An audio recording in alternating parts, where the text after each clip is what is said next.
नमस्कार, मैं विष्णु शंकर। आप में से बहुत से लोग जो 1970 में और 80 के दशक में बड़े हो रहे थे, उन्हें शायद एयर इंडिया का जलवा याद होगा। 1980 में देश को आज़ाद हुए सिर्फ 33 साल हुए थे और एयर इंडिया और विज्ञापनों में उसका मैस्कट यानी प्रतीक चिन्ह महाराजा दुनिया भर में मशहूर था। एयर इंडिया तब भविष्य में देश की ऊंची आशाओं का निशान था। उस समय विदेश यात्रा करना आसान नहीं था। सिर्फ नेता, सरकारी अफसर और बहुत पैसे वाले लोग विलायत जाने का शौक पाल सकते थे। एयर इंडिया के चमकते साफ सुथरे विमान, स्मार्ट पायलट और केबिन क्रू और समय पर उड़ने और लैंड करने का इसका रिकॉर्ड सभी एक आत्मविश्वास से भरे देश की तस्वीर पेश करते थे। इसका प्रतीक चिन्ह महाराजा भारत की मशहूर मेज़बानी के वायदे को मजबूत करता था। आज की खबर यह है कि एयर इंडिया को उसका नया मालिक जल्दी ही मिल जाएगा, ऐसी उम्मीद है। ये सरकारी विमान सेवा जो पिछले 14-15 साल से बुरे दिन देखती रही है और भारी नुकसान में चल रही है, बहुत संभव है कि अब टाटा सन्स की कंपनी बन जाएगी। भारत सरकार एक लंबे समय से एयर इंडिया का निजीकरण करना चाहती रही है, यानी किसी प्राइवेट कंपनी को बेचना, ताकि बैलेंस शीट में सरकार का घाटा कम हो सके और शायद एक निजी कंपनी से अच्छे से चलाकर फिर कमाऊ और मशहूर विमान सेवा बना दे। द इकोनॉमिक टाइम्स दैनिक का कहना है कि एयर इंडिया के लिए बोली लगाने में टाटा सन्स अपने प्रतिद्वंदी से आगे है। अगर ऐसा होता है तो कई विशेषज्ञ मानते हैं कि एयर इंडिया को टाटा उद्योग समूह से बेहतर मालिक मिल नहीं सकता। इस्पात और सॉफ्टवेयर से लेकर नमक तक बनाने वाले इस उद्योग समूह और एयर इंडिया का रिश्ता इस विमान सेवा के जन्म के साथ ही शुरू हो गया था, क्योंकि साल 1932 में एयर इंडिया की नींव मशहूर उद्योगपति और भारत के पहले लाइसेंसधारी कमर्शियल पायलट JRD टाटा ने रखी थी। बीते समय में टाटा ग्रुप ने कई बार एयर इंडिया को खरीदने के बारे में सोचा, लेकिन इसे हासिल नहीं कर पाया। अब यह भी जान लीजिए कि एयर इंडिया की मिल्कियत पाने वाले को क्या क्या मिलेगा।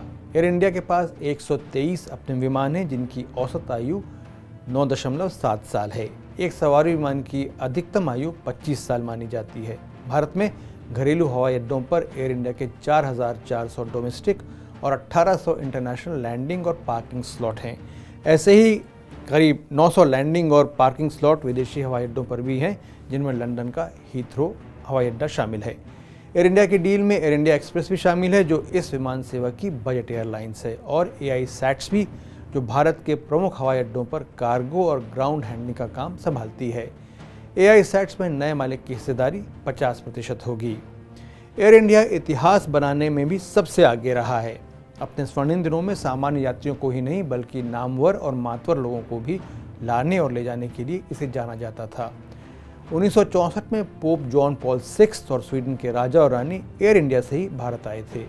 1990 में जब सद्दाम हुसैन ने कुवैत पर कब्जा कर लिया, तब 1.5 लाख भारतीयों को स्वदेश वापस लाने की जिम्मेदारी एयर इंडिया ने ही निभाई थी। अभी पिछले साल ही कोरोना वायरस से प्रभावित देशों में रह रहे भारतीय जनों को भी वंदे भारत मिशन के तहत एयर इंडिया के विमान ही भारत लाए। यहाँ ये जानना ज़रूरी है कि एयर इंडिया की मिल्कियत के साथ साथ इसे खरीदार को और कितनी कीमत चुकानी पड़ेगी। सच्चाई ये है कि एयर इंडिया के सभी यात्री विमान पुराने हो चले हैं और इन्हें ऑपरेट करने का खर्च अन्य एयरलाइंस, विशेषकर बजट एयरलाइंस से काफ़ी ज़्यादा है। साल 2019 के सितंबर तिमाही में विमान की प्रति सीट 1 किलोमीटर यात्रा पर इंडिगो एयरलाइंस का खर्च ₹3.85 था, जबकि एयर इंडिया ने इस पर ₹4.80 खर्च किए। यानी हर सवारी प्रति किलोमीटर एयर इंडिया का खर्च इंडिगो से 95 पैसे ज़्यादा था। विदेशी हवाई अड्डों पर एयर इंडिया के लैंडिंग और पार्किंग के अधिकार की मियाद की डेडलाइन भी अब पास आ रही है और इन्हें सभी देशों के साथ फिर से तय करना पड़ेगा। Air India star alliance network का सदस्य है, लेकिन इसने अभी तक इस संबंध का पूरा फ़ायदा नहीं उठाया है। एयर इंडिया का फ्रीक्वेंट फ्लायर प्रोग्राम भी अभी तक उम्मीद के अनुसार नतीजे नहीं दे पाया है। दो सबसे बड़ी चुनौतियां एयर इंडिया का 23,286 करोड़ रुपए का कर्ज और इसके कर्मचारियों की बहुत बड़ी संख्या है, जिनका खर्च नए मालिक को उठाना पड़ेगा। इस कंपनी को फिर से पटरी पर लाने में समय और काफ़ी बड़ी लागत आएगी और नए प्रबंधन को कई कड़े फैसले लेने पड़ेंगे। लेकिन एयर इंडिया ने अपने जीवन काल में कई बार इतिहास बनाया है और अगर ये नए मालिक के साथ फिर से मुनाफा कमाने वाली कंपनी बन जाती है तो इसे एक बड़ी उपलब्धि माना जाएगा। सोच समझकर मैं आज यहीं तक। अगर आपको ये वीडियो अच्छा लगा हो तो इसे लाइक, शेयर और सब्सक्राइब करें और देश और दुनिया की सभी खबरों और उनके सटीक विश्लेषण के लिए TV9 डिजिटल से जुड़े रहें। विष्णु शंकर को अब अनुमति दीजिए। नमस्कार।